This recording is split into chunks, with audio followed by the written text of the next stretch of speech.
திருநீரில் மறந்திருக்கு தெரியுமா?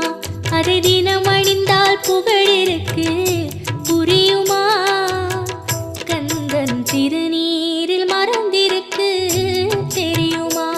அதை தினம் அணிந்தால் புகழிருக்கு புரியுமா? கந்தன் திருநீரில் மறந்திருக்கு தெரியுமா? நெற்றிக் கண்ணில் பிறந்தவனே தெரியுமா? அவனை சுற்றி வந்தால் பலர் இருக்கு புரியுமா? நெற்றிக் கண்ணில் பிறந்த